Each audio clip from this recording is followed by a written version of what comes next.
Okay, we're live. Sorry for the delay, guys. We're back on Hangouts, and we wanted to give Hangouts a shot. A couple of weeks ago, it was giving us problems. It gave us some more problems again, Hangouts, but we got it to work. Alexander is now hearing Peter, which is good, but Alexander is on his mobile device. His sound is really good, so you'll hear everything he says. His picture, not bad. Not bad at all. As best we can do anyway, guys. Welcome to our live chat number 33. What is this title? This is titled Obama's Legacy of Chaos. Mostly because of what's happening in Libya actually kind of spurred that title on. But there's a lot of stuff that Obama and Merkel and his rat pack of neoliberals are responsible for that has caused a lot of chaos that we're seeing today. Anyway, let's get into it. We have in Moscow, the one, the only, the legend, Mr. Peter Lavelle. How are you, Peter? Great, and I'm really happy to get started a little bit earlier to do this one here. It gives me more time to think about what we're doing, and then I have to prepare for tomorrow's recording. Great to be here. All right. What time do you record usually, Peter, on Tuesdays? We 5:15 p.m. Okay. That way we get the American the coast in the morning in the U.S. Okay. And for the super brave in Los Angeles, it's 7:15 in the morning for them, for the brave. The early birds. All right. Hello, Jeanette from Georgia, from Alberta. Pam from Rileyville, Virginia. Hello. From Belgium, Kent, England. Nigeria. Hello, Ola from Coop. Let's see, who else do we have here? Daniel in Lithuania. Pat Hacker, Northern California. Jack, England. Connecticut, India. Calgary. All right, from Ghana. How you doing? Let's see, Sergey. Hello from Moskva. Sadaya from Nepal. All right, we got a lot of people from all over. That's great. Teddy from Denmark. California, Ohio. Tweety Bird from Toronto, Scotland, Iowa, Perth. ZST Filipadas, that's my little nephew. He's advertising his YouTube page on here. So if anyone likes gaming, subscribe to his YouTube channel. ZST Filipadas. Good More free riding. Free riders. He's young, but he's ambitious. Alexander, the Oracle of London in London, via mobile. On his mobile, but from his home. You can tell by the bookcases behind him. Alexander, how are you? I'm very well. I'm very well, Alex. I've got my Mishkin, my dog, next to me, and the other dog, Solveig, is prowling around somewhere. They may join in. They may join the program at some point. Great. Well, I don't know how much we're going to see of them, but right now we see a little bit of a blur. But we see you. You're there. It is called the fog of the podcast. That's right. Well, there we go. There's like the London fog, Peter. It extends even to our internet, it seems. Yeah. You see, we've got fog in our politics, fog in our internet. We're fogged everywhere, however you look at it. However you look at it. Okay. Dominique from New York, Gloria from Arizona, Ranier from Cyprus, Toronto, UK. Let's see, Chicago in the house. All right. The home of Mr. Jussie Smollett. Empire, Chicago. All right. Let's get going. Peter, Libya, Obama, 2011. Hillary was cackling. We came, we saw. He died. And now all of a sudden we have what looks like to be a civil war brewing in Libya. What do you make of it? It's not been. Now it's coming to a boiling point. It's been going on ever since the illegal regime change. A headline: State Department official says there's no military solution to Libya. Can you believe that they can actually write that? After there was the option back in 2011. There were options, but no, they chose war. They chose illegal regime change. This is their legacy. This is what they have left behind. And what we have also is that the situation is so threatening that the troops that are American troops that are in Libya are being moved out to an undisclosed location, probably in Europe. All right. It is so bad that even they don't want to. They're staying in Syria, but the threat in Libya is much, much greater. This is the ultimate foreign policy legacy of Barack Obama. He says it was a difficult decision. You know, what a schmuck. Okay, difficult. What do you think about the slave trade in Libya. That's more than difficult, Barack Obama, a lot more difficult. Then you have this army coming in from the West.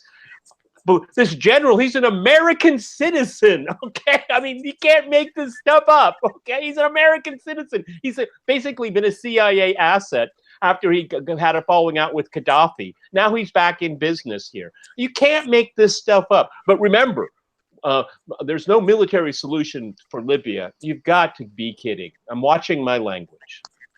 Pompeo said that as well. We weighed in. And he says, everyone, let's get back to the negotiating table.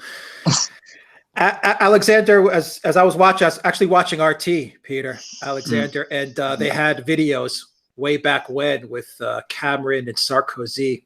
I believe they were in, I'm not sure, Tripoli or Benghazi when Gaddafi was brutally murdered, sodomized, and killed. Sodomized with a knife, killed in public, and then his body paraded in the most gruesome way.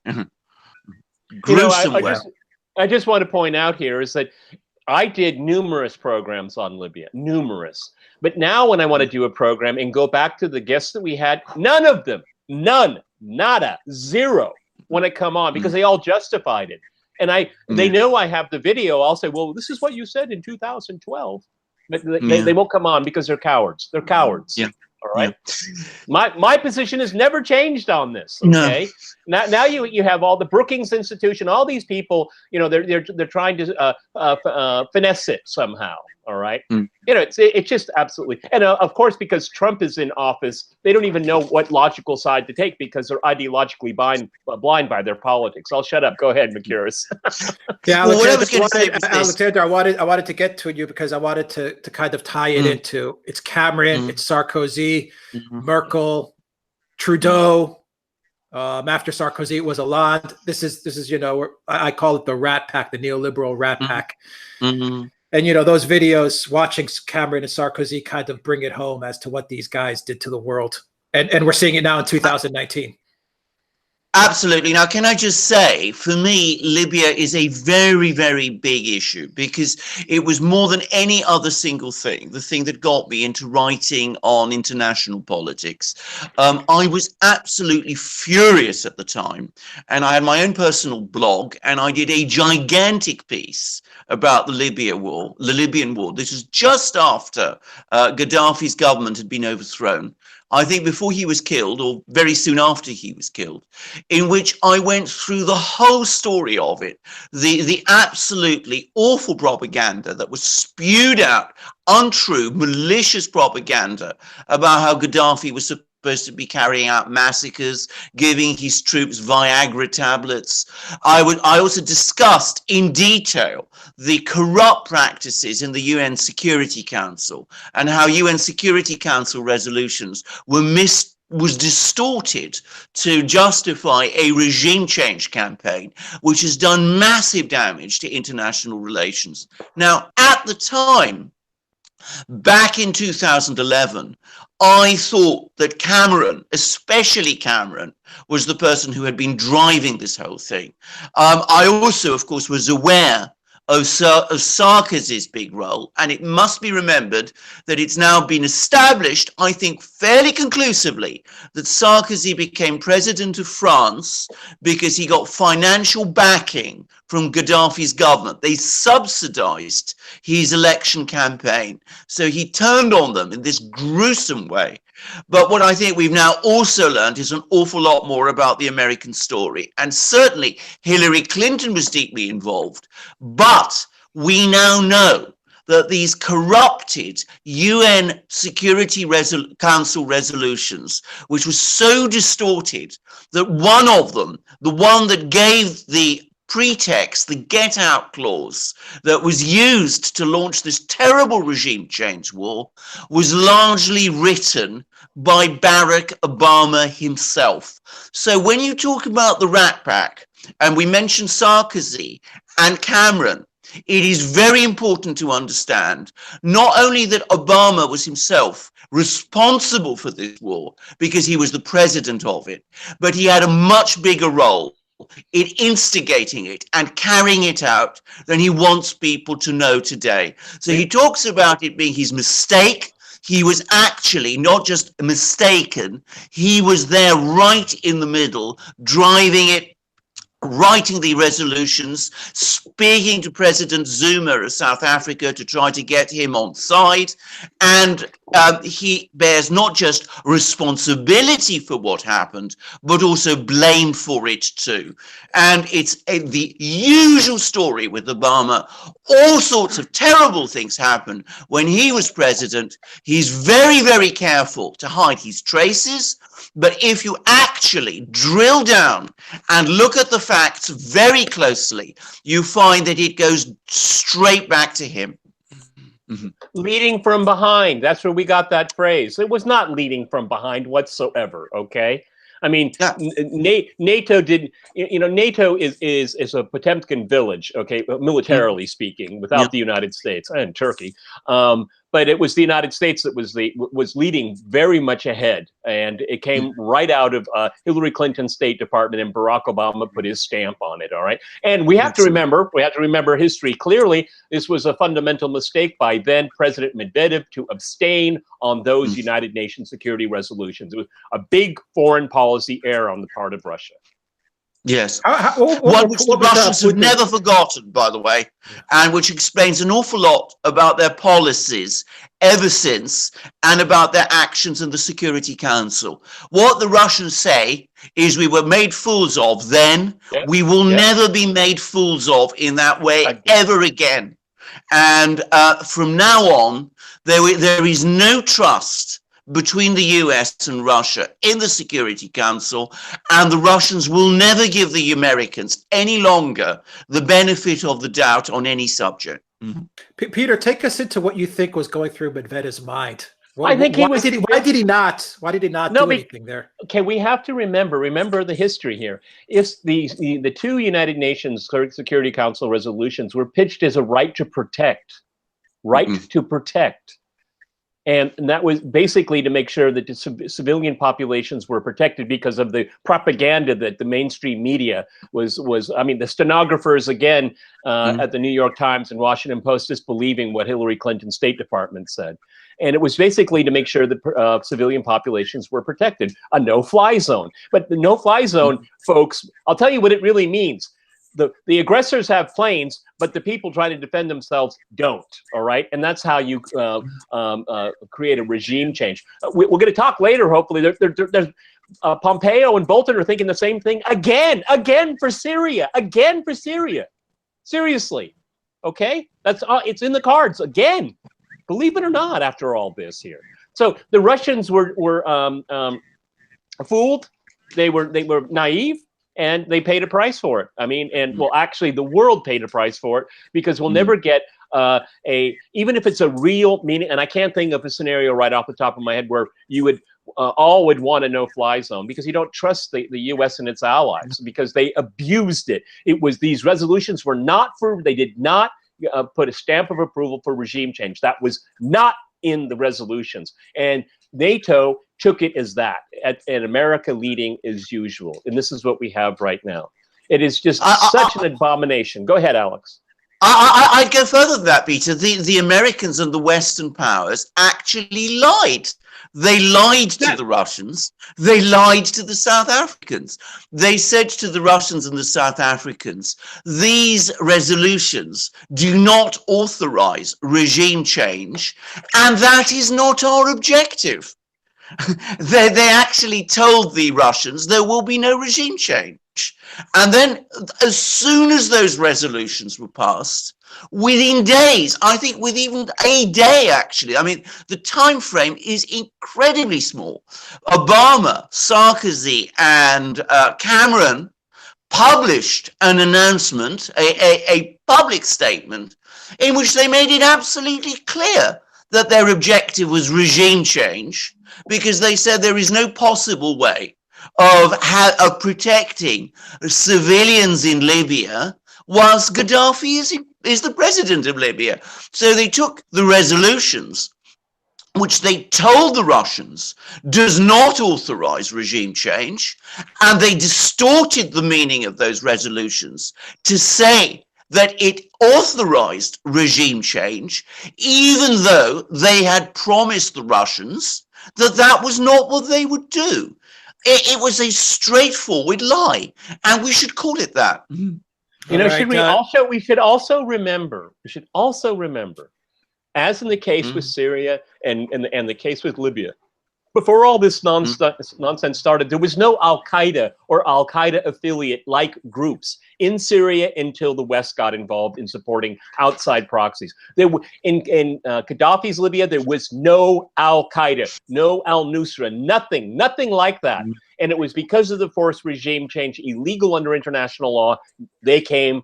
These terrorist groups found a fertile soil for them to lay their seeds, and it's going to be there for a very long time. So the attempted forced regime change and successful forced regime change brings these terrorist groups to the fore. That's one lesson, obvious lesson to draw from all of this. All right, Kevin365 is trolling the chat, saying some stupid stuff. I'm not going to put you in a timeout, Kevin365, because the stuff you're saying is so dumb. I'll let the people in the chat kind of see the idiot stuff that you're writing. just idiot stuff. That's what happens with freedom of speech, you know. Yeah. Okay. Freedom of just say what you want because you look absolutely stupid saying it. Anyway, Alexander, before we move on to Syria, because a lot of people talk about Syria, Peter Alexander, a lot of people talking about Ukraine as well. Once again, two of Obama's masterpieces there. But can you give us a little bit of background, Alexander, as to what's going on in Libya? Because it is a little bit of a complicated situation. From what I understand, it also it may eventually pit Italy against France. You also have Egypt, you have Saudi Arabia, you have Qatar involved, you have Russia involved. The U.S. is saying, from what I understand, you can explain it to our viewers, it seems that the U.S. hasn't really picked a side, so a concrete side yet. But can you give us a little bit of background as to what's happening in Syria? No, the reason they haven't picked a side, even though it's quite obvious that the only person who has any possibility of reuniting the country and bringing order there, however violent and bloody the course of doing it is this general, I think Haidar is his name. The point about him is that the US doesn't back him because the Russians are backing him, or at least they have indicated that they would be prepared to back him. So of course we can't support the same man that the Russians support, and we can't broker negotiations that might bring him to power, because that would be a victory for Putin. I mean, it's that crazy a situation. Crazy a situation, even though, as Peter absolutely rightly says, this man is a US citizen and certainly in the past has been a former CIA asset. Now, he is a former member of Gaddafi's inner circle. He was one of the original people who came to power with Gaddafi back in 1969. The two men, Gaddafi and this general, had a falling out years and years ago. The general went over to the Americans, as I said, almost certainly started working for the CIA. And now that Gaddafi has gone and the US created this extraordinary vacuum in Libya, he's now moved in to fill the vacuum. And the important thing to understand about Libya is that it's a patchwork of different places. There are essentially three regions. There is a region around Tripoli, which is the former capital, which is essentially part of North Africa. It's connected culturally to the rest of the Maghreb region, to countries like Tunisia, Algeria, and Morocco. Then there is another region to the east, around the city of Benghazi, which is culturally closer to Egypt. And historically, that used to be the region which was most favored by the British, who were the former colonial power. And then there is another region in the south, which was the one, incidentally, which was most loyal to Gaddafi, which is much more like the rest of Africa. So Libya is a patchwork of countries. And of course, there are different players. There are different outside players. So the British were the colonial power after the Second World War. Before the Second World War, the Italians were. The Italians had a long influence in Libya, and they fought a brutal war against the Libyans, which was pursued, conducted by Mussolini with incredible savagery to stamp out the Libyan tribes that resisted him.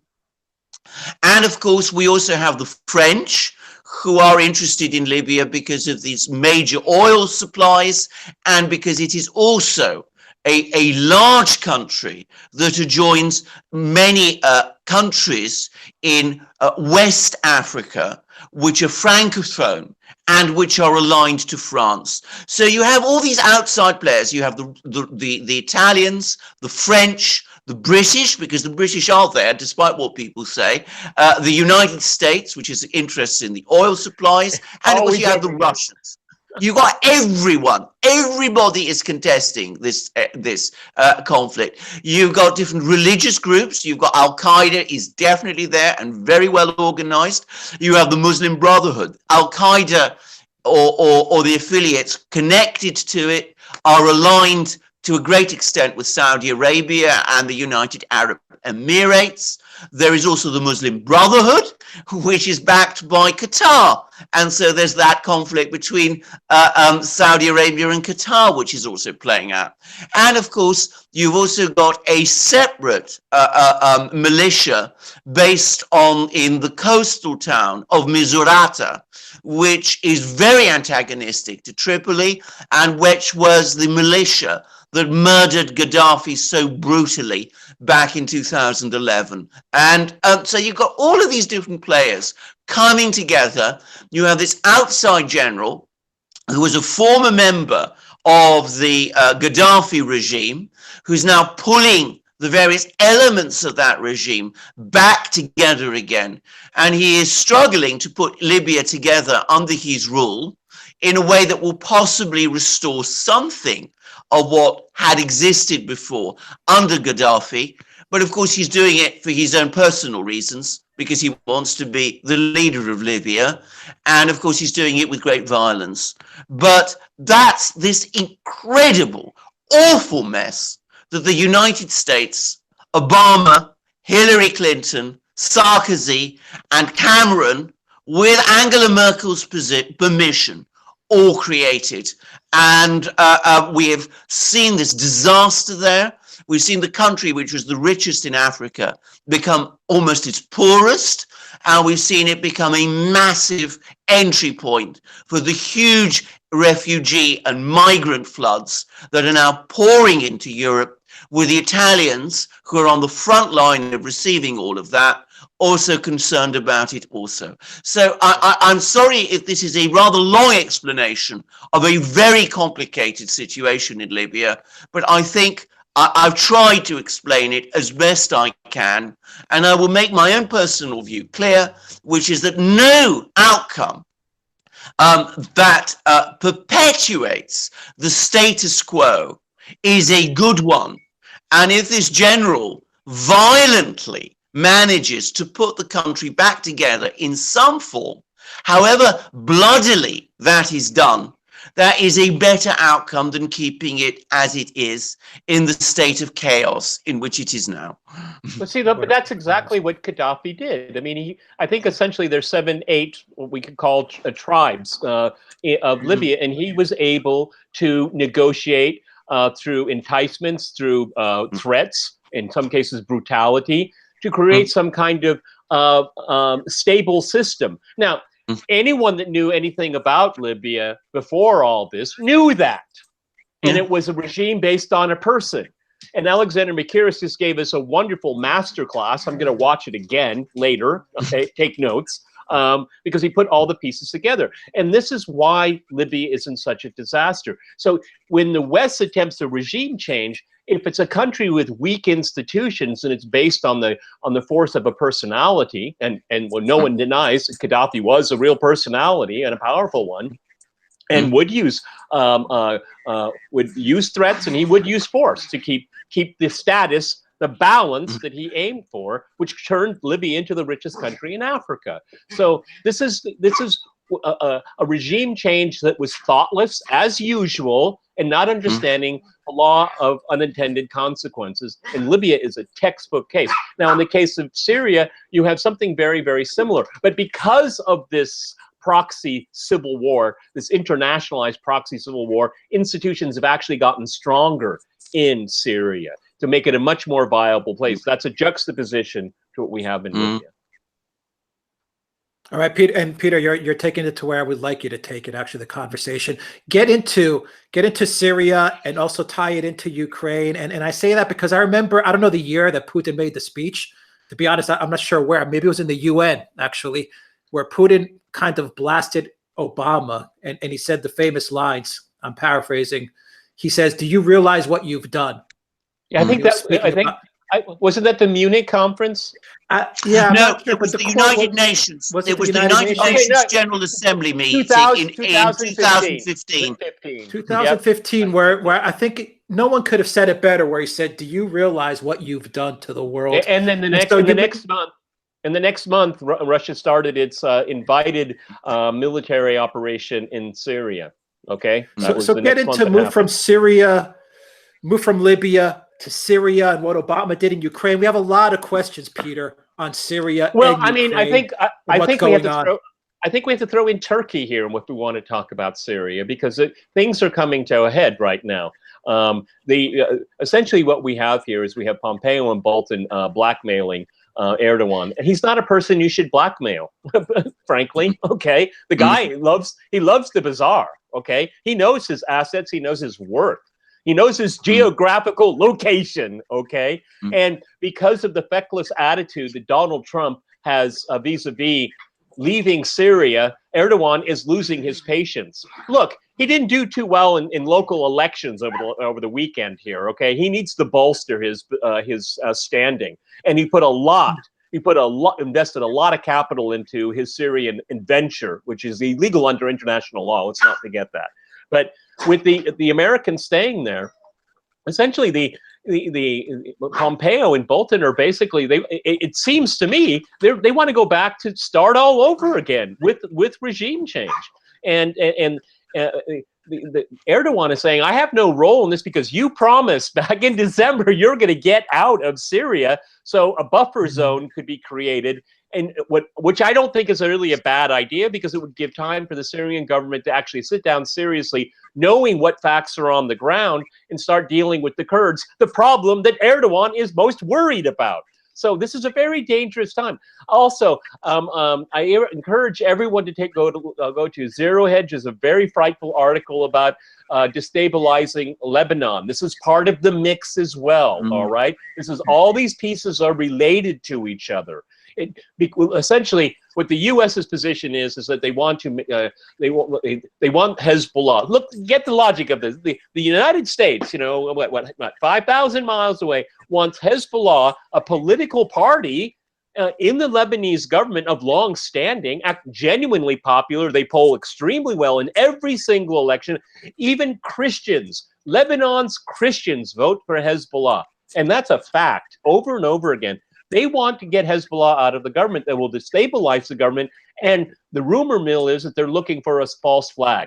And of course, you know that the Saudis are poking their nose in it, and they do it in a very, very big way. I mean, if you can't win in Yemen, why don't you start messing around in Lebanon again?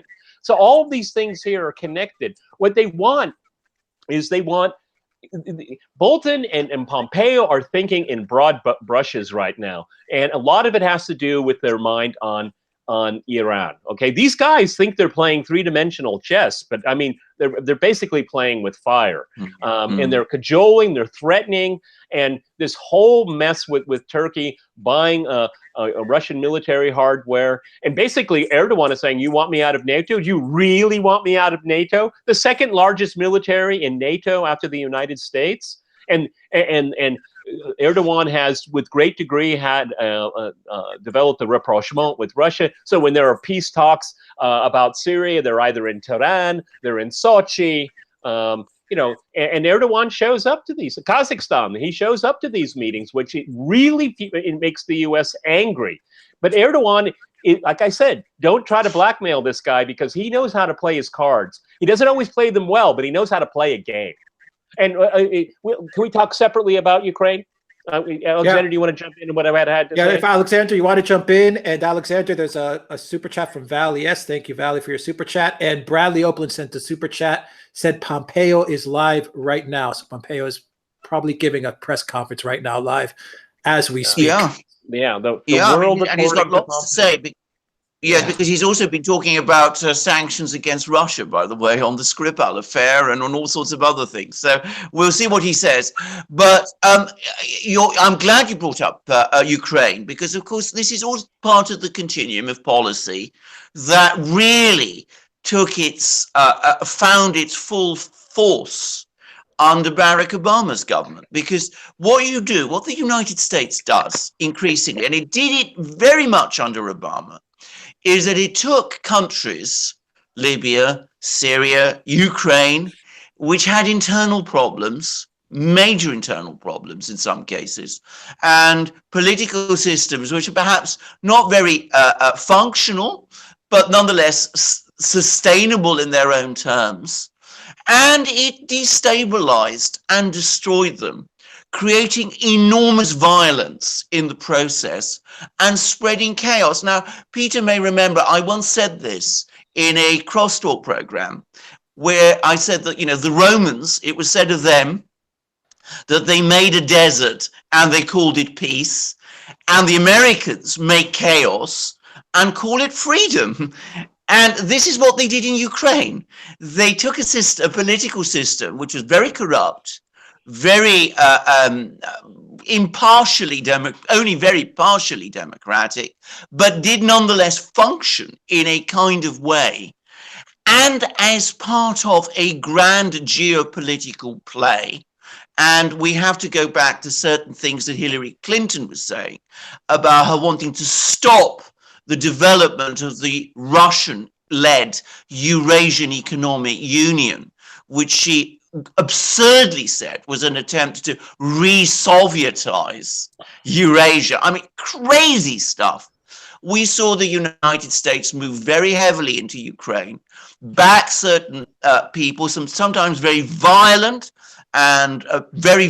people with extreme Nazi views in Ukraine, in order to overthrow the constitutionally elected, democratically elected government of Ukraine.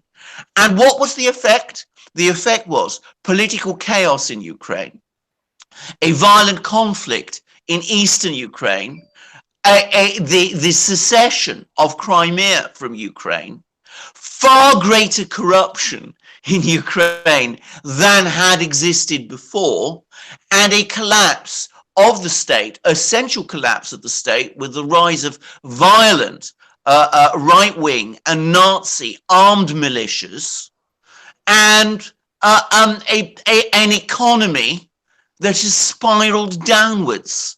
But if your objective is to keep as much distance from Ukraine and Russia as possible, then I suppose if you are that kind of person thinking in these extremely conservative geopolitical terms, then you have achieved some sort of objective in Ukraine.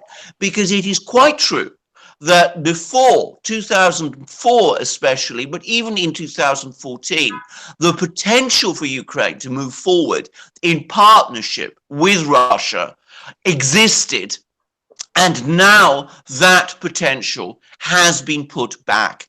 But we must not overlook the fact that it is part of the same continuum of policy. It was what happened in Syria, where Syria was also pursuing an alternative policies. It happened in Libya, where Gaddafi had all kinds of ideas about introducing gold-backed currencies and all sorts of things which were not in the interests of the United States. And the United States preferred violence and chaos in all of these places to an order which, however dysfunctional, was still better than the chaos and violence which the United States sponsored and which replaced it. So that, to me, is the story of the Obama years, perhaps a less open use of US power than happened under George W. Bush, but ultimately, in some ways, an even more destructive one. Right, Peter. You think about all the cases that Alexander Mercouris mentioned. What has been the result? Chaos and the rise of extremists. Okay, Yeah. and people don't. It's never reported, or very rarely reported, how these extreme right wing neo-fascist, fascist militias in Ukraine actually threaten the government from time to time. They actually go to the presidential palace and they say, we're not going to let you out. I mean, they terrorize people. People are been terrorized into silence in many parts of Ukraine, particularly in central Ukraine, where they're actually Russian speaking and look towards Russia. And I want to point out here before we get the next question here, Russia wants to control Ukraine. No, this is a narrative that's not true. During the Maidan crisis, not once, not twice, but 3 times, Russia publicly said, if Ukraine wants to sign a European Association Agreement, we have the majority of the trade with Ukraine. That is not in our economic interest, not imperial interest, economic. So all 3 parties, Russia, Ukraine, and the European Union, should work in unison where everybody gets something. Not win, lose, but everybody gets something that they want. It was imminently possible. But no, Victoria Nuland, you know what she said about the EU, and the day, hours after the European Union brokered a deal with the Yanukovych government, the coup started with the backing of the United States, and the European Union, spineless as it is, walked away from its own agreement. The ink hadn't even dried on the piece of paper, okay? Exporting chaos, and then later not taking responsibility for it. And lastly, not thinking about the law of unintended consequences, the blowback. You have these immigration problems all through Africa. Russia took in over 3 million Ukrainians as a result of this. Do you ever hear about that in the media? They were denied the vote. They were disenfranchised during the Ukrainian presidential election. But Ukrainians living in Poland and other Western countries were given the franchise, but not Ukrainians living with Ukrainian citizens living in Russia. Okay, Reckless Abandon says that what Obama did, his comment is kind of like what Obama did was he just picked up after Clinton, just like Bill Clinton in Yugoslavia. So let's not forget that Bill Clinton wreaked a lot of chaos in Yugoslavia. So Obama just kind of followed through on that. But Peter, breaking news, Sadaya and Liagog in the chat are saying that the Iranian Revolutionary Guard, the IRG, has been declared a terrorist organization by the U.S. Breaking news. Please explain why this is a really bad thing. Well, it is part of the armed forces of the Iranian state. This is unprecedented. This is unprecedented, targeting part of the military establishment of a sovereign country and designating it as a terrorist group. That is just okay. And then it has consequences, because what happens as we speak. There are members of the Revolutionary Guard, advisors, I don't know the number, are in Syria. So is the United States going to attack them because they're designated as a terrorist group? And if they do attack them, if you're attacked, you have the right to self-defense and return fire. I mean, this is insanity. See, this is what they're doing is they're piling on more and more pressure. They want a conflict. They want conflict so bad they can taste it, okay, with Iran. That's why I mentioned earlier Lebanon, okay? What's going on in Libya here? This is all part of one huge mosaic. This administration, and I have to say it, where is Donald Trump? Okay, because we keep talking about Pompeo and Bolton, because they're the ones that are talking about this, all right? Oh, let's not forget what's going on in Venezuela too, all right? I mean, this is a empire that is on the march, okay? It is trying to knock, it's like a bull in a china shop. It wants to knock everything around as much as possible, because in chaos, you try to determine outcomes. It's been tried over and over again. It never works, but they want to try it again, but on a much grander scale. So designating the Revolutionary Guard in Iran as a terrorist organization is just absolute stupidity. Absolutely. Alexander, is the Trump foreign policy any different from Obama's foreign policy? Is Hillary Clinton any different from Pompeo? Actually, yes, I think there is a difference. And I'll tell you what I think the difference was, which is that, of course, Obama was a liberal. He set himself up as the liberal. Now, I don't know that the substance of the foreign policy is different. I mean, our viewer, Reckless Abandon, I think his name, he's absolutely right that, of course, the Clintons launched the war against Yugoslavia. George W. Bush invaded Iraq. But the point about Obama is that he won the presidency as the peace president. He was awarded the Nobel Peace Prize. He was extremely clever, as I've said, always in hiding his own tracks, even whilst he did all of these terrible things. And what he managed to do is that he managed to persuade an awful lot of people in the United States that the United States doing all these things was the virtuous liberal country, which George W. Bush was doing them, they had not believed it was. So the result is that as a result of Obama, and it is Obama who bears the primary cost, we now see that there is now a universal consensus, not just within the US elite, but within much of American society, supporting these aggressive policies that Peter talks about. And so that when someone like Pompeo makes a disastrous statement, like the one we've just heard about the Iranian Revolutionary Guard being a terrorist organization, there is no longer any pushback against it. It is Obama's effect. It is the result of Obama's presidency that this sort of thing has now become possible, because he legitimized this aggressive, violent, forceful regime change policy during the time of his presidency, and was able to sell it successfully to the more liberal left soft part, if you like, of the American people. The Peter, interesting thing is, I think we got to flesh out the differences here. So I think it's really important here, is that Barack Obama wanted to preserve and extend the neoliberal order. Okay, that's what he did, and there was, and you have the defense community, you have the intelligence community, and you have the media, all in unison, in agreement. Oh, let me throw in Hollywood too, all in agreement that that's a good thing. Then you have Donald Trump, and this is what makes Donald Trump different, and in some ways even more dangerous, because what we're seeing here is the neoliberal order of the Obama and Bush, going backwards. And then it's being fused into Donald Trump's idea of America first.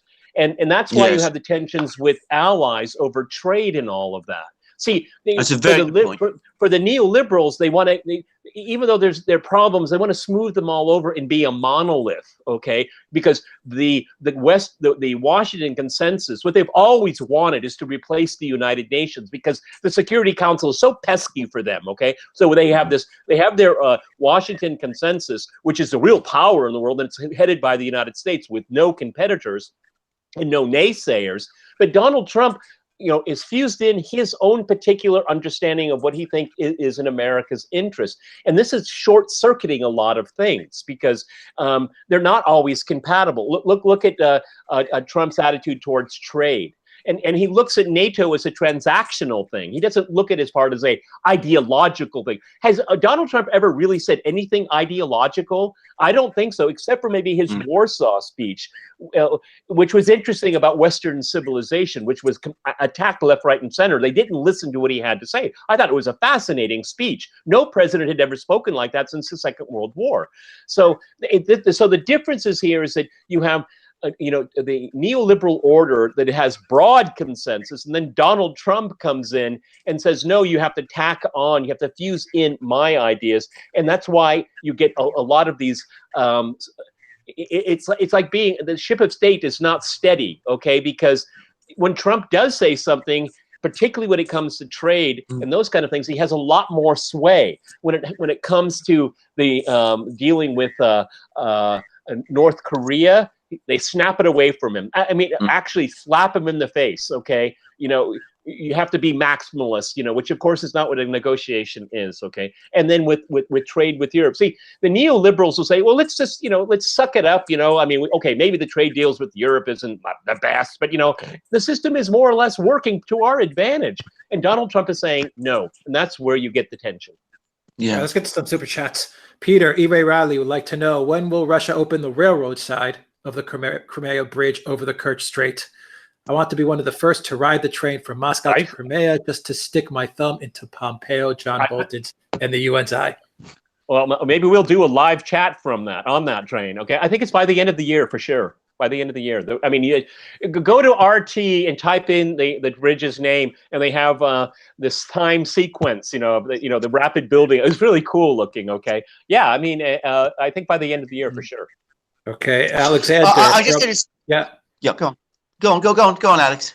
No, please, Alexander. No, what I was going to say was, I mean, the speed with which that bridge has been built is staggering.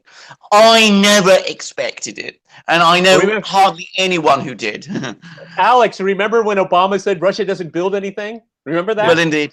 Well, indeed. Well, they built that one, all right. Yeah. Alexander from Harry C. Smith. Is it true Pence told Turkey it's S-400s or NATO? Yep.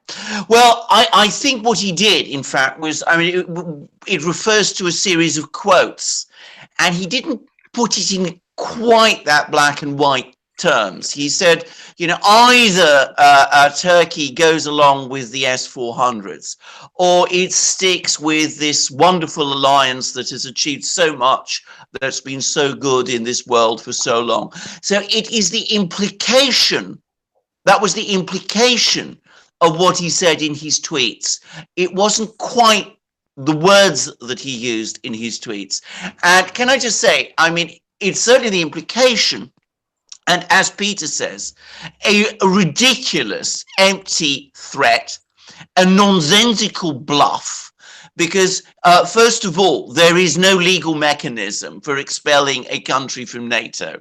I mean, Turkey can choose to leave NATO, but the United States can't just throw Turkey out of NATO. It doesn't work in that way. But even if the United States could, I think it beggars belief that it would, because as Peter absolutely rightly says, Turkey is the second biggest military power in NATO. It is absolutely crucial for the United States in controlling the western part of the Middle East, the Levant, if you like. And of course, it is also essential for US ships if they want to enter the Black Sea. So it's inconceivable that the United States would simply throw Turkey away. What I think that comment was, and I'm going to say this, what I think it was. I think it was a signal. It was intended as a signal to President Erdogan's domestic opponents in advance of the local elections. He was basically saying to them, look, Erdogan is not a reliable ally of the United States. If you want us to be your friends and you want us to help you, then you must act against Erdogan because we, the United States, are opposed to him. In other words, it was an interference, a meddling in Turkish domestic politics. Yeah, but Erdogan is not someone who will accept that at all. Yeah, but if that was the thinking, it's completely flawed, because the opposition to Erdogan, it has to do with domestic politics, not necessarily foreign policy. And on top of it, Erdogan knows whoever's coming up with that thinking, they're idiots, because Erdogan knows the United States is not a popular country. NATO as an idea and membership therein is unpopular among Turks. So whoever came up with this gambit is an idiot, okay? Their problem is it's domestic issues, okay? That's what it's about. It's about corruption. It's about the level and extent and intensity of Islamization, of all these issues here, okay? Freedom of expression, the journalists. There are more journalists in jail in Turkey than any other country in the world. Those are the issues that people voted on. Not NATO, not the United States, and not really Syria. You're absolutely right, Peter. I mean, it's again a sign of how little the What do they United understand? States understands Turkey, because the United States is very unpopular in Turkey, including with most of the people who vote against Erdogan. And meddling in this kind of way, in that sort of way, is not going to make the United States more popular in Turkey. It is going to result in more support for Erdogan, and it's going to make United States even less popular in Turkey. It shows how little the United States and people like Pence understand the world. Yeah, Okay. and what are Turkish voters supposed to think after the U.S. crushed the Turkish lira? They're crushing their standard of living, and now they want, they just, like I said in our last podcast, just because you're in the intelligence community doesn't mean you're intelligent. Correct. Okay, Ronald, thank you for puzzling and spreading the good news for that super chat. Thank you for that super chat. Peter from Ian Ward, what percentage of possibility is there to hope of an indictment against Obama himself? P.S. Peter, I love your bow tie collection. Okay. There is, it's an unspoken tradition not to go after former presidents. No, it's just out there. Okay, I mean, Lyndon Johnson easily could have been taken to trial. I mean, he did a lot of stuff to Lyndon, man. But and obviously there was Nixon. We did have the pardon in that case. It would have to be such overwhelming evidence, corroborated evidence, for anyone even to think of doing that. What we could see, that it was in the realm of possibility that he'd have to explain himself in front of Congress, maybe behind closed doors, how much he knew about Russiagate, for example. But going after a former president is something.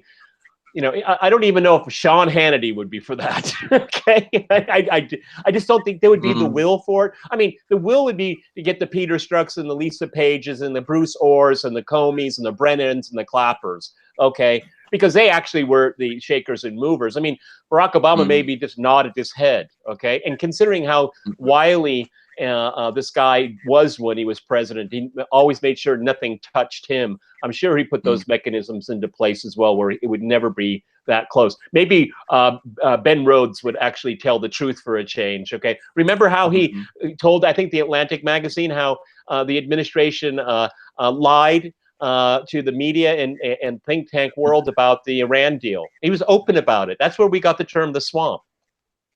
All right, I agree with Peter, by the way.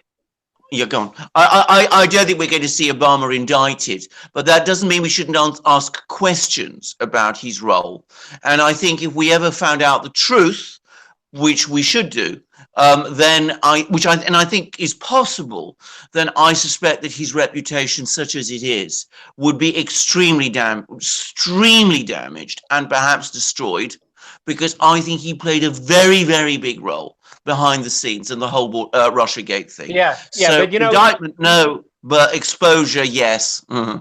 Yeah, but it's really interesting if the mainstream media was willing to cover for the crimes of the Clinton clan. These same media figures they'll fall on their sword for Obama. Oh, he's the Messiah for them. Okay, Messiah. Yes. Yeah, I agree with that. Alexander from David Bauer, super chat. Understand Libyan invasion to protect French telecom and U.S. currency, but why destroy the freshwater delivery system? I'm afraid I didn't get all your question, Alex. Could you repeat it? Understand the Libyan invasion to protect French telecom and U.S. currency, but why destroy the freshwater delivery system?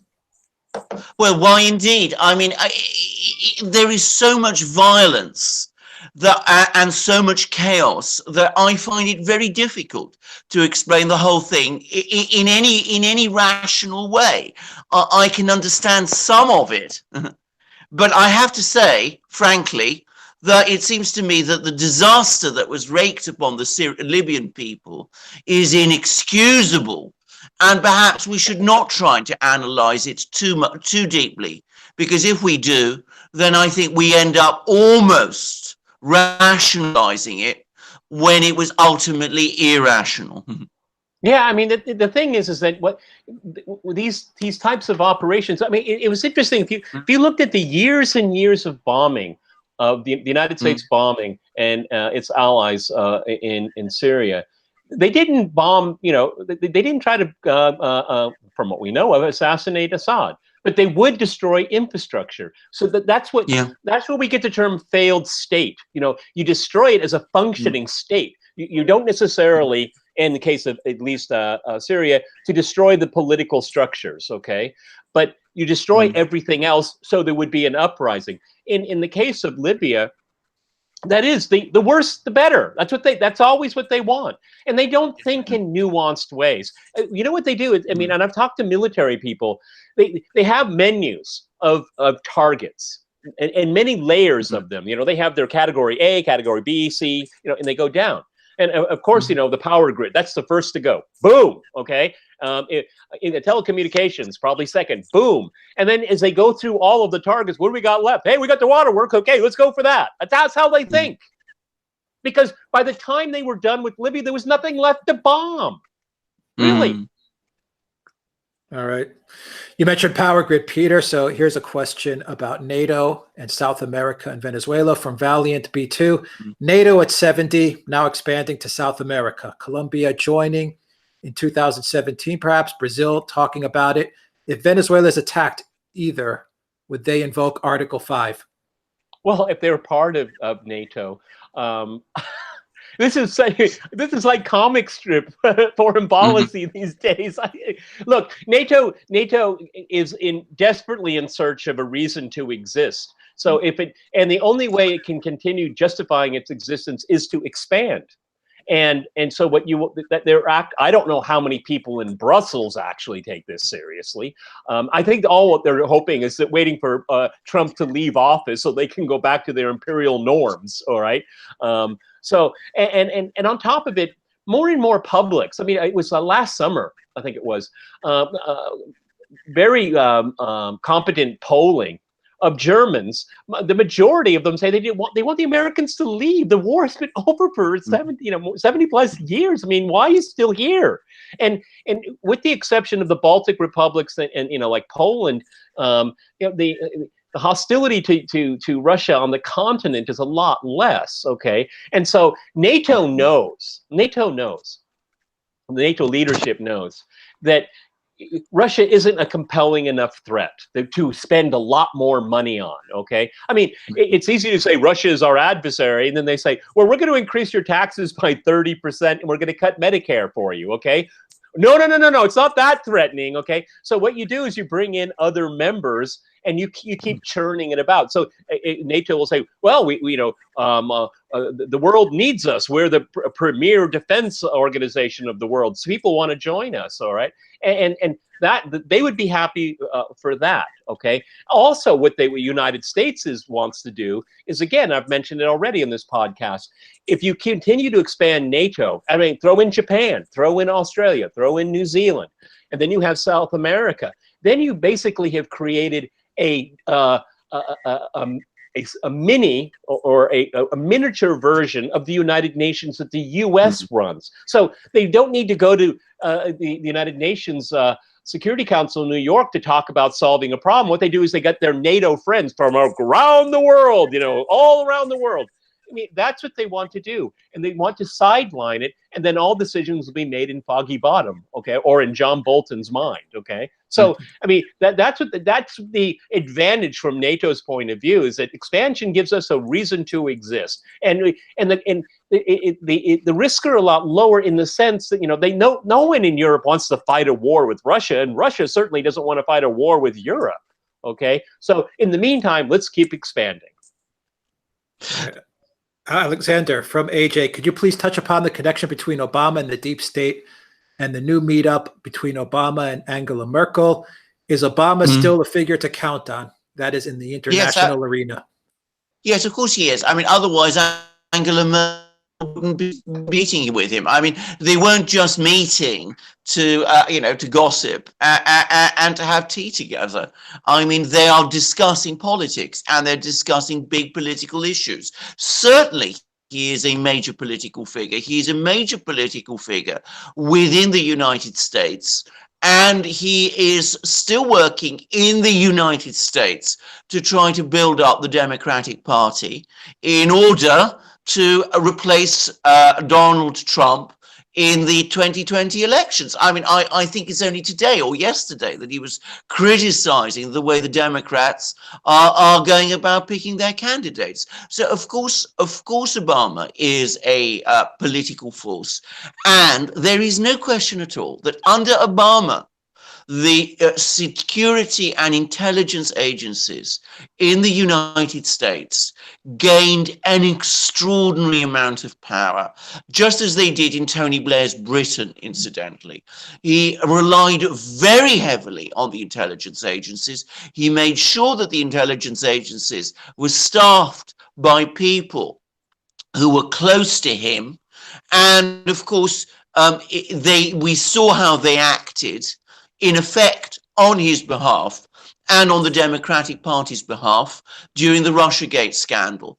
So Obama is certainly there. He's certainly involved with Merkel in all sorts of things. He's trying to use his influence with Merkel to shape the direction of international politics.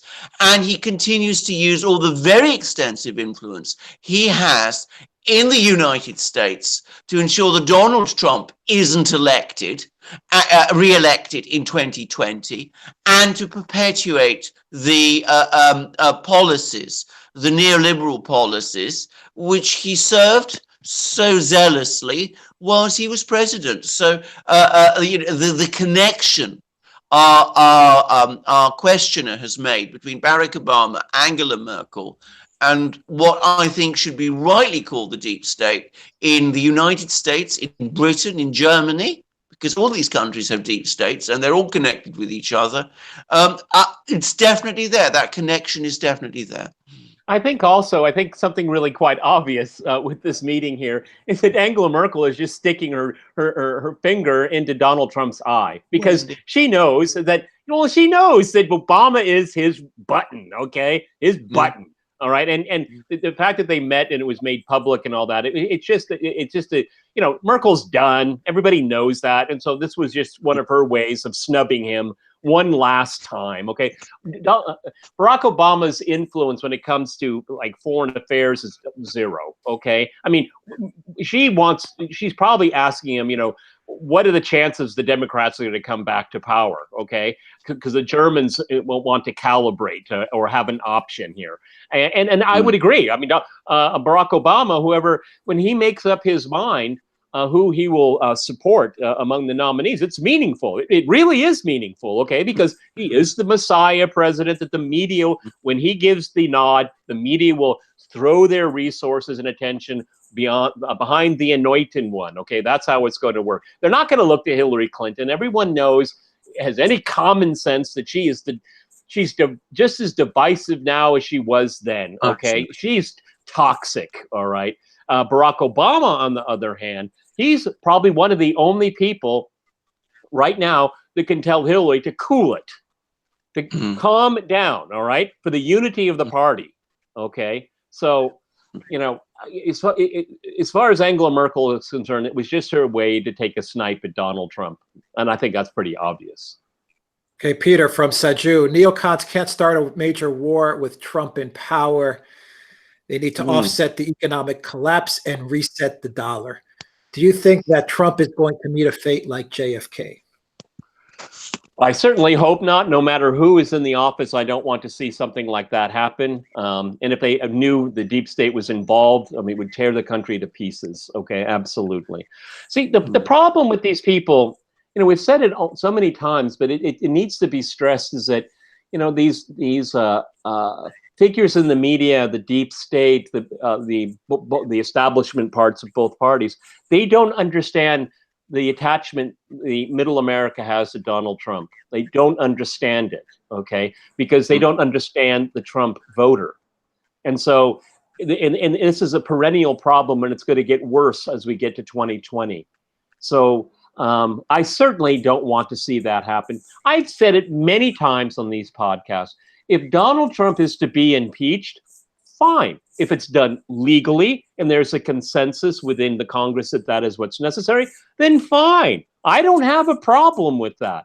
I had a problem with Russiagate because it was a hoax, okay? And it's shown the deep state, the media, Hollywood, academia, all of it all together and they were in cahoots behind one huge conspiracy that was patently obvious from day one. I mean, you know, we didn't get a lot of patting on the back, but we deserve it. I very rarely say that in my life, but we got that one absolutely spot on. Okay, when we said it from the very, very beginning. But Alexander from Asman, we should probably, this is a big question, so I'll try to get it down to its essence. Can you give us your thoughts on Netanyahu's second visit to Russia, and then get into the S-300s and the response on the part of on Israel's response on the part of Russia's S-300s to Syria, and why Syria did not do anything or has not done anything with the annexation of the Golan Heights? Right. I mean, it's an excellent question, and I'm very glad that this question has been put, because, of course, it's a subject that I've written extensively about, relations between Israel and Russia, and between the Russian government and Netanyahu. But I'm afraid, again, you're going to have to wait for a rather long answer because it's such a big one. Now, the important thing to understand is that the Russians and the Israelis have a kind of understanding with each other. They are not allies. I've seen some people suggest that they're allies. They are absolutely not enemies. There are large numbers of Russian speakers in Israel who have good relations, have good feelings towards Russia. Netanyahu needs those people in a difficult election. So he is going to Russia to show to those people who have historically voted for him that he remains on good terms with the Russians. Netanyahu also needs the Russians in order to ensure that the situation in Syria, which is dangerous for Israel in all sorts of ways, does not escalate out of control. When I say dangerous to Israel, I want to make it very clear that the danger is of Israel's own making. The Israelis have tried to control and manage the Syrian conflict in a way that would have resulted in a weakened Syria that would either have been broken or which would have no longer been able to pose any kind of challenge to Israel.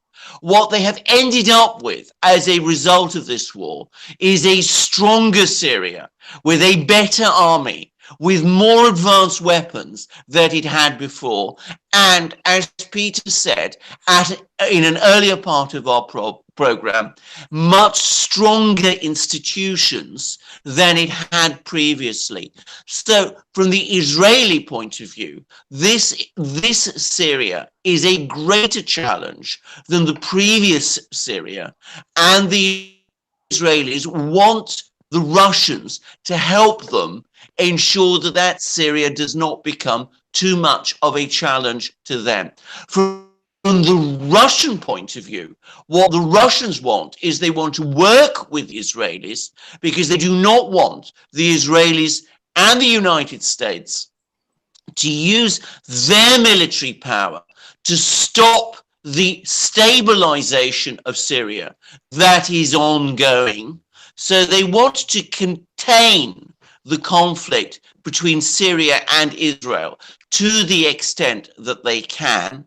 And they also want to maintain a reasonably good relationship with Israel, which is the one Western country closely allied to the United States, which, for the reasons I said previously, does not want a conflict with them and which has not imposed sanctions on them.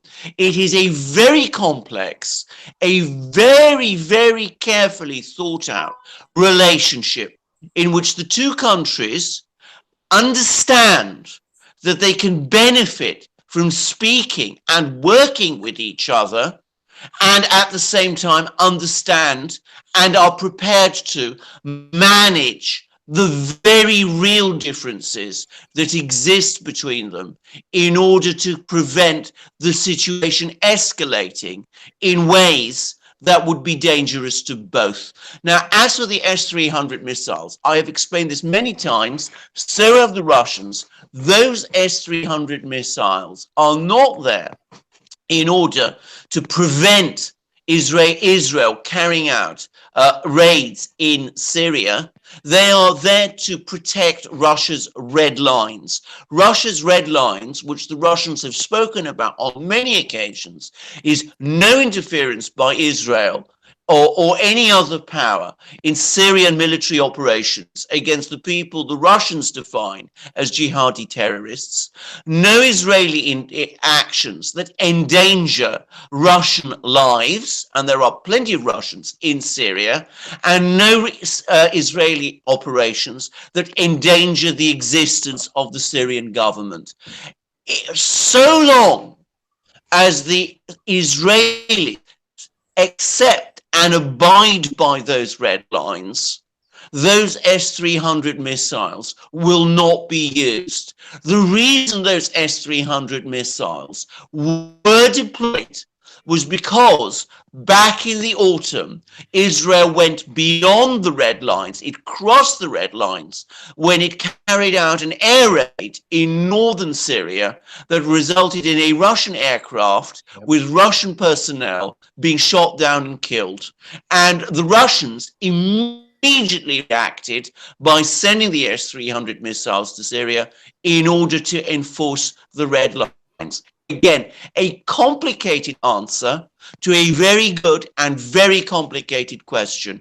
And what I'm going to do in order to assist our viewers even better to understand this very complex relationship is at the end of this program, I'm going to provide Alex with a link to an article I did back in May of last year in which I discussed the nature of the relationship between Israel and Russia in very great detail, and I explained a lot of the thinking of these two countries in the relationships they have with each other. Okay, Peter, a question from Dan about the Duma attack in Israel. Who precisely were the forces on the ground who manipulated the attack, and whose interests did they represent? So we're talking about the chemical false flags in Syria. Well, I don't know. We can't substantiate an Israeli connection to that. Okay, it's obvious that it was these terrorists of different stripes that engineer it. I mean, there weren't chemical attacks. Okay, I mean, in the sense of sarin gas. Okay, chlorine maybe yes. I mean, but it has never been established. And well, it has been established many times, but nobody cares after Assad uses chemical weapons against his own people. Once you say that about 10,000 times over the course of 3 news cycles, it sticks with people. But months and months later, investigations by multiple parties came to the conclusion that it was not the case, And it's always like, like the white helmets are always involved. Why are the white helmets always in and around Al-Qaeda and Al-Qaeda-like groups? They're always with these people. No one asks a simple question like, "Why?" Isn't it funny how they always turn up? Yeah, but they're there, with these nefarious forces. Okay, I mean, it's okay. Obviously, one has a very strong impression these things are all staged. Okay, and there seems ample evidence of it. Okay, I remember RT was very did a really good investigative report on how children were prepped and brought in off the street, given an ice cream or a cookie, and now we're going to pour water on you and look scared. Okay, they interviewed the father and a child that went through that charade. They said, yeah, that's what they asked us to do. I mean, it's there if you want to find it. It's knowledge that can be attained, but you have to get out of the mainstream media, because they're in lying mode, in overdrive on all of the things that we're talking about here. We're talking about things that are known, publicly known, and attested to by people that know what they're talking about. Okay, a super chat from Proletarium Cole. It seems Bolton thinks he's a Hobbesian realist. Allies are concessions of power, yet he's content to be commanded by Israel. Why is he inconsistent? Alexander, is Bolton content to be commanded by Israel? And do you believe he is inconsistent or consistent in his foreign policy? So this is about Pompeo. Are you there, Alexander? This is about Pompeo. Bolton. Yes, I didn't catch that whole question. Well, what's the difference? What's it? Pompeo, Bolton, Clinton, Abrams. Well, indeed. Yeah, Well, Abrams, indeed. First of take all, your pick. Are they commanded by Israel, and do you think they're consistent in their foreign policy?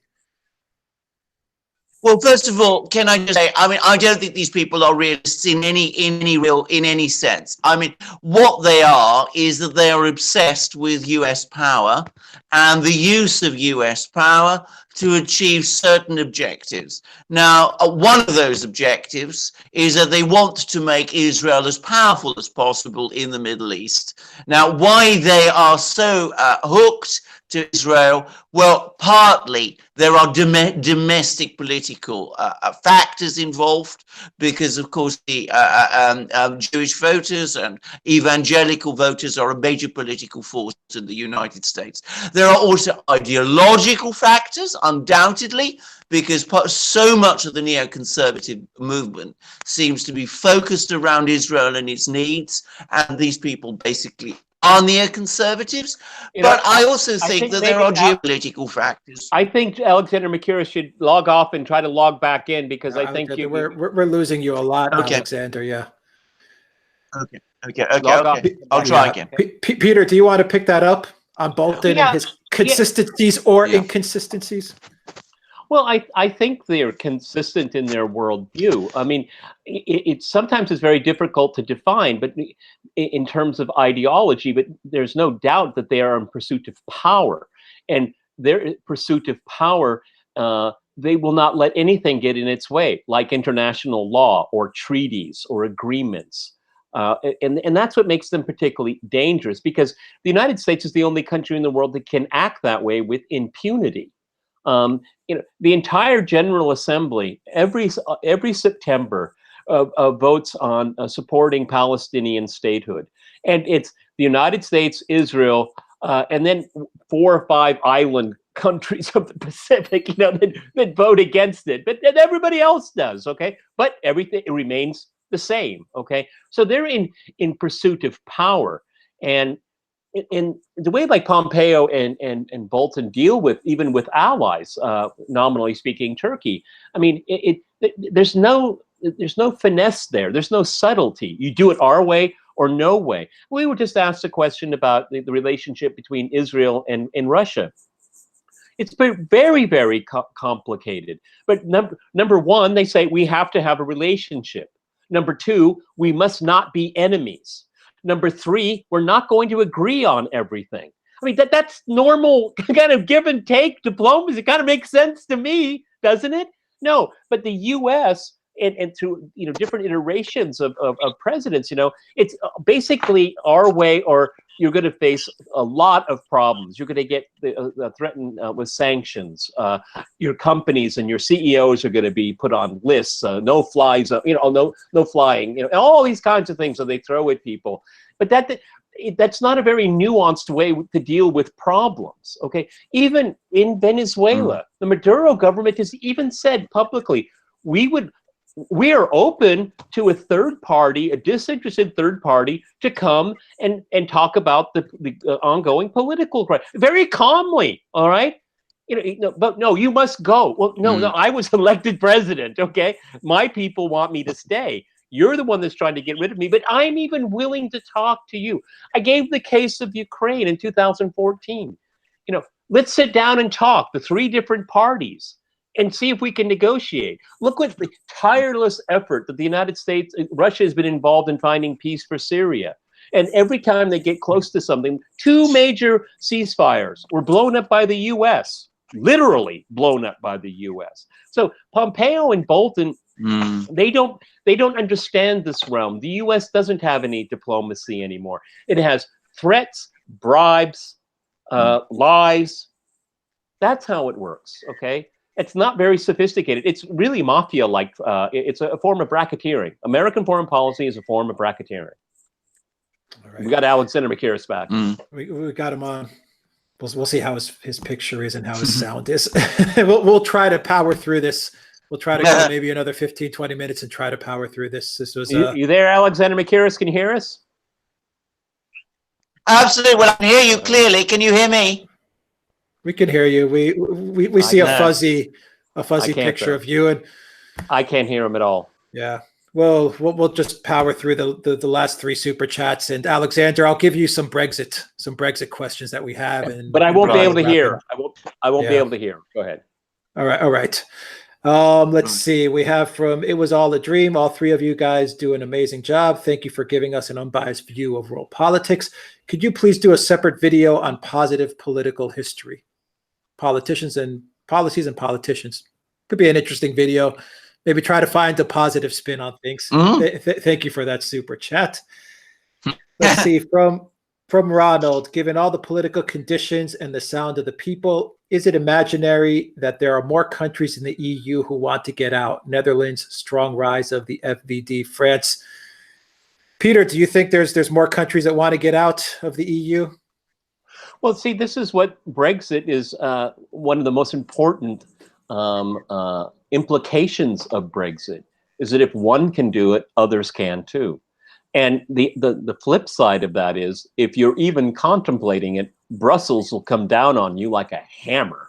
Okay, so there are 2 different lessons being learned from this. And I think that, you know, the Brexit really, however we get there, Brussels is going to have a major well, maybe they won't, you know, like the Democratic Party, they did refuse to have a post-mortem over 2016. Maybe the Brussels is so ideologically blinded and so self-satisfied with their privileges that they've created for themselves. Okay, you know, they want immigration, but I'm sure all these EU officials have gated communities. Okay, that's the level of hypocrisy of the political classes. Really, it really is. Okay. So if they don't have a post-mortem, they're in really dangerous trouble, serious trouble. And what I want is that I want major reform. I want the end of this democracy deficit. We have to end it. We have to end this war on the nation state. We have to see an end to the war on national cultures. We have to see an end to that. Okay, and until they can wake up and see it. They're always going to be worried about the next country where there's going to be a political uprising of one form or another. The status quo is not tenable for more and more people in the European Union. It has to be addressed. And if they don't address it, they will face a fate not of their liking. All right. Super chat from Boundless Energy. Peter, I'll give this one to you, and then Alexander. We're going to run through some Brexit questions, and we'll wrap it up. Well, if it's Brexit, go to Alexander, okay? Well, I'm going to give you one that's not Brexit right now, Peter. This one's right down your alley. And then Alexander will give you some Brexit ones. If you can just answer those real quick, and we'll wrap up this very difficult live stream from a technical perspective. Interesting topics, great discussion. Peter, from Boundless Energy, mass migration in Europe, migration in the US, and the destruction of the Middle East and Gulf isn't at least one major goal to destroy nationalities, a corporate world with no borders and lonely individuals, alone and isolated. Yeah, I mean, I don't think that is the goal. That's going to be the result, okay? I don't think they look at it that way. There may be some that do that, but you know, it's like the Chamber of Commerce in the United States. You know, they represent business interests, and you know, they don't care about the color of poor workers. They care about their low wages. That's what they want. Okay, I don't think it's of that discriminatory nature at all. Okay, but because they don't address how the people that are already in the country, legally in the country, and I'm even including people that have immigrated and legally settled and done it the right way. they're the ones on the short end of the stick here, because the more you bring in people, and the more people you bring in, and you don't believe in borders, and then on top of it, you believe in the welfare state. I mean, that's simply not going to work. You just can't. The United States and Europe simply cannot be metropoles that can take in millions and millions and millions of people every single year, because then you change the very nature of it. Okay, the very nature of the European Union and the very nature of the United States. I mean, as a historian, when you look at immigration patterns, particularly in the United States, let's say from the 1870s and 80s all the way up to the 1920s, you had people that wanted to become Americans. They wanted to become part of the social fabric of the United States, and assimilation was not only encouraged, it was demanded. I mean, if you came all the way from where you're from, you gotta go by our ways. But now there's like, I'm okay, you're okay, and you're good just the way you are. No, then if you don't have a sense of social solidarity, and usually it's tied through culture, then you don't have a nation. It just completely falls apart. And then people become atomized, and then people become angry and separated, in a sense of loneliness and a sense of nihilism. That is a path to just self-destruction, and that's what's happening right now. Don't let compassion confuse you. This is what they do. Virtue and compassion are supposed to dictate policy. That is wrong, and that is their propagandistic tool to convince you not to object to their goals, because their goals are not yours. Okay, Alexander, let's do some Brexit questions, if you can answer these real quick. From Marcus, did Theresa May use the Skripal affair to distract from Brexit negotiations that were taking place? From Marcus. The answer is, of course she did. She didn't just use it to distract attention from Brexit. She did it in order to increase her authority within the Conservative Party. And she succeeded on both counts with the disastrous results that we now see. I mean, she could have very easily sat back and let the police investigation take its course, which is what she refused to do. Okay, a question from Bernard on Brexit. Alexander, can you please explain the deselection in Parliament and what that would mean if people voted to deselect their MPs? So if they voted to deselect their MPs.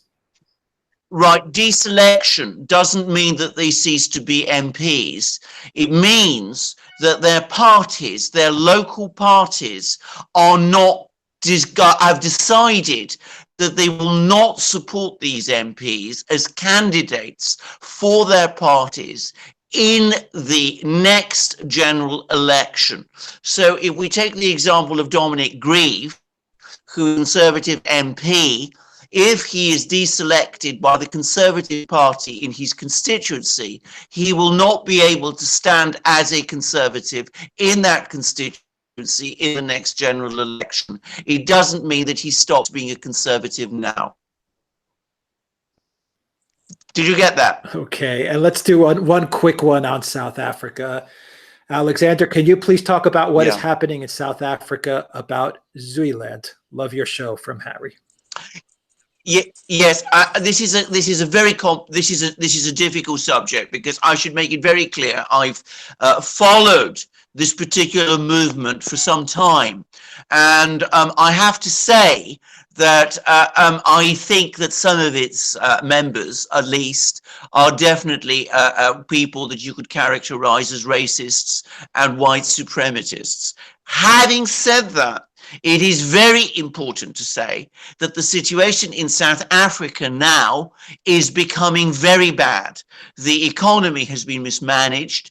There is rampant corruption. There is huge amount of crime.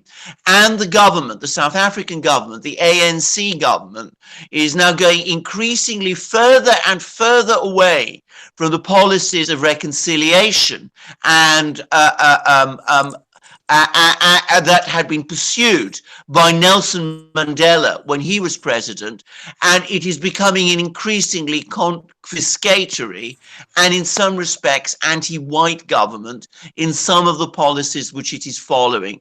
So unsurprisingly, we see movements like this gathering force, and we also see more and more white people who, it is important to stress, consider themselves to be South Africans. They consider themselves in some cases to be Africans. They are now leaving South Africa increasingly and moving to other countries, including, by the way, Russia, because they no longer feel that they have a home there. I think that there is still possibilities for turning the situation in South Africa round, but I have to say I am not hopeful. Okay, we'll leave it at that. I know Peter and Alexander can hear me. I don't think they can hear each other, but we'll close out this live a little bit early.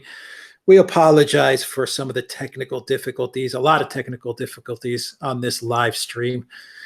Next week, we will get it sorted out, I hope. Anyway, guys, yes. Peter Lavelle in Moscow, host of RT's Crosstalk. Thank you very much, Peter. Alexander in London, the Oracle of London. Thank you very much, Alexander, as well. Guys, thank you for joining us on this live chat. Remember, you can go to the Duran, pick up a shirt. That'll really help us out. You can donate to us on PayPal and Patreon as well. We hope you guys have a really good week ahead. There's a lot of news going on, and we will be covering it. We got a lot of good videos coming up as well. So keep posted to the channel, and we'll also do a couple more lives during the week as the news breaks. All right, everybody, take care. Be safe. Have a great week.